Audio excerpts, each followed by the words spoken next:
Hi guys. So I was browsing the internet again, and I think I found what is quite possibly the greatest, dear god, the best television produced show of all time. Literally, I'm not joking about this, friends. This shit is like if Brad Pitt revealed that he was made out of bacon. It's simply too fantastic to comprehend. And I think it's pretty obvious what show I'm talking about. Trading Spaces. I'm talking about Trading Spaces. Running from the year 2000 to 2008, Trading Spaces was TLC's answer to the home decoration television craze that had ended in the 1990s. It's pretty much the same as all the others that it copies from, a bubbly TV host intrudes onto a family for a week, taking them on an all-expensed paid trip for a few days, and then when they come back, the home has been beautifully redecorated and modernized. Except, and this is what makes Trading Spaces so beautifully unique, the homeowners never actually decorate their own homes. Their neighbors do it with the help of a designer, and the homeowner would do the vice versa for the neighbors. Hence the name, Trading Spaces. And the second reason why Trading Spaces is so unique is that the designers who, design the room are so fucking retarded. I swear I'm not exaggerating. They are genuinely the dumbest interior decorators I've ever seen. I'm obviously not super aware of how the industry is set up. Maybe they get a bunch of new graduates together in a room, dress them up, and then make them fight to the death or something, because I'm absolutely certain that they were not chosen out of merit. So let's start with a good one, therefore. What do you do with the homeowner who loves the Wild West? I mean, I don't mean to brag, but I've seen The Good, the Bad, the Ugly twice.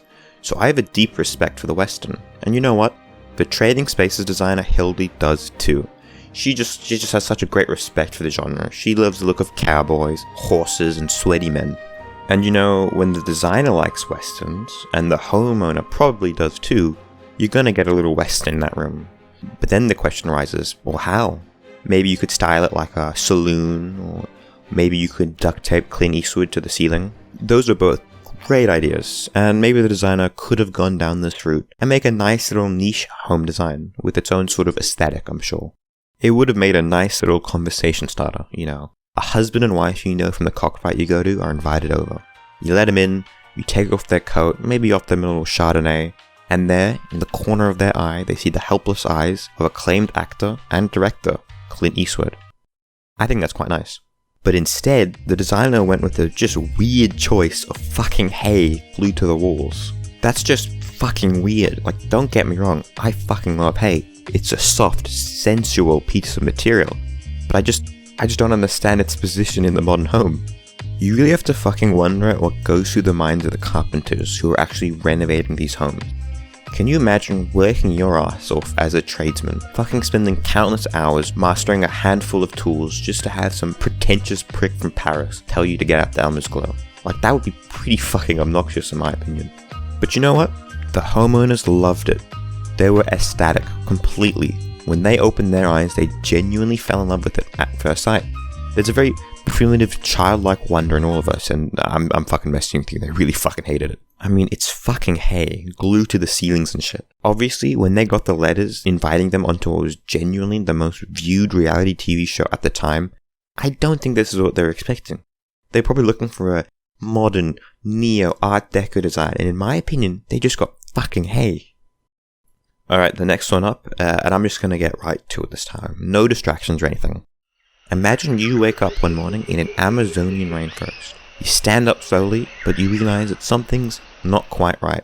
The rainforest is deathly quiet, and in the corner of your eyes you understand why. There's an 800-foot duck. Anyway, for this house they decided to do something unique and unheard of for a change. Glue shit that shouldn't be on your wall, and once again it did not disappoint. And for whatever reason, the team decided that what the house really needed was flowers. Lots and lots of flowers, 7,000 to be exact. They're plastic flowers, in case you're wondering, don't worry, so it's not too weird. Real flowers would have been weird as shit, so I'm happy that they had the smart idea to use plastic ones instead. And finally, to add insult to injury, the decorator decided to paint the cabinets with gold paint. I completely get that we should be complaining about, all of the flowers on the wall, but let's talk about the cabinetry. Sure, it's not as gross as the wall of flowers, but it's fucking tacky. That alone should indicate the quality of these designers. This is what we're putting all over the walls. You've got to be kidding. No, isn't that a great idea? No. We're gonna... Yes. No. Yes. Isn't that a great idea? Of course stapling 7,000 plastic flowers onto a wall is a great idea. It's such an innovation. It almost makes you wonder why nobody has done it before. Almost. The one thing I really like about this episode is at least the neighbors know it's a bad idea. That man knows he's fighting a losing battle against the designer, and yet he refuses to give up. He will not back down from the oppressive home decorators. He will stand up against tyranny and fight for all that is good. Today it's a crazy woman who likes to glue things to the wall, but tomorrow, my god, tomorrow men like him are going to rule the world. What does a house and a beach have in common? That's right, absolutely nothing. Absolutely nothing. And to the designers in trading spaces, that's a complete travesty. It's just such a shame to them. But it's a tragedy that can be easily solved. We paint the walls a vibrant red and yellow. We throw a weird as shit palm tree in the corner. And of course, we spread a thick layer of beach sand all across the living room floor. Look at the disappointment in the neighbors. Look at their faces. They know that they're never going to get their borrowed Tupperware back. You can actually see the exact moment she realizes that she needs to sell her house and move to Florida. It's right here. This exact moment. Right here. So, how did they handle the news? Impeccably. Impeccably bad. Oh no. Did you look? No, I'm feeling something on my... Oh, yeah. Oh, Open Oh, your it's eyes. punchy. Open your eyes. Oh no, I Open don't your want to eyes. open it. Oh, my God. I don't want Oh, my God. We got Hilda's eyes. You got Hilda's eyes. I think there's a certain disappointment that is really hard to find. And I think it can only really come from having the realization that you've embarrassed yourself on national television. It's the realization that some idiots with a camera will turn you infamous. And that 20 years from now, an Australian with a bad microphone is going to berate you for it. There are moments of disbelief, denial. They briefly laugh it off like they're expecting it. They hug, still smiling because they know that if they break on camera, a nation will laugh at them. They hug for a long time. You can really see how the woman is attempting to find solace in the hug. That maybe this is all just a big dream, but she doesn't wake up from it. Instead, she just finishes the hug, she dries off the tears, and she goes into a happy place. I imagine she is wishing for when she was a child, opening gifts in the Christmas tree. But in real life, there's only pain. And finally, let's take a quick moment to replay what she says right at the end.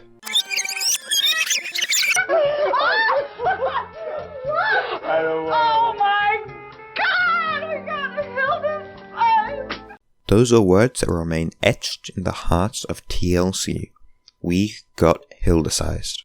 The act of undergoing designer Hildy's wrath. It can be a truly scarring experience. Because all of these episodes have one thing in common.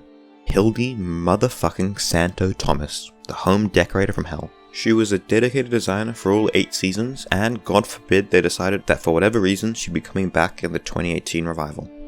As you can tell from some of her previous houses, she's known for being out there with her designs and for being quite avant-garde with her choices. Now, as is universally known in the trading spaces fandom, Hildy was, unfortunately, a failed Cold War experiment designed to be used against the Soviets, and the plan was to make them collapse from the inside. Stalin, Khrushchev, and Gorbachev all owned a Hildy at some point, and it's speculated, although never confirmed, that Hildy had implanted the ideas of missiles in Cuba. Anyway, I think I'm getting a bit distracted. What drives Hildy? It's always hard to differentiate sadism from simply incompetence, but I think that some flaw in her character makes her genuinely think that she's helping. I don't think I have changed. And especially when somebody says, oh, you can't do that. I'm like, really? Watch me. No, Hildy, you really can't do that. Look, I don't care about people that are so far up their ass that they are in perpetual somersault. But there's something I absolutely hate about a person that's just criminally stupid at what they do. Like, sure, glue fucking straw to the ceiling if you want, but don't do that shit outside of the institution. That's really why I actually made this video. Unfortunately for her own health, Hildy is just too dangerous to be out in public. I would really ask that you donate to the number on the screen, and I'll also be donating the proceeds of this video to helping her. What we're hoping to do is get enough money for a large net, just something to capture in the dead of the night. Maybe there's a farm upstate that'll take care of her for us. Thank you guys for watching this far into the video. I'm really enjoying this, and I hope that you really like it too. If you have any feedback or whatever, I'd really appreciate it if you let me know in the comments, and a like and a subscription would also mean a ton. Alright, cheers.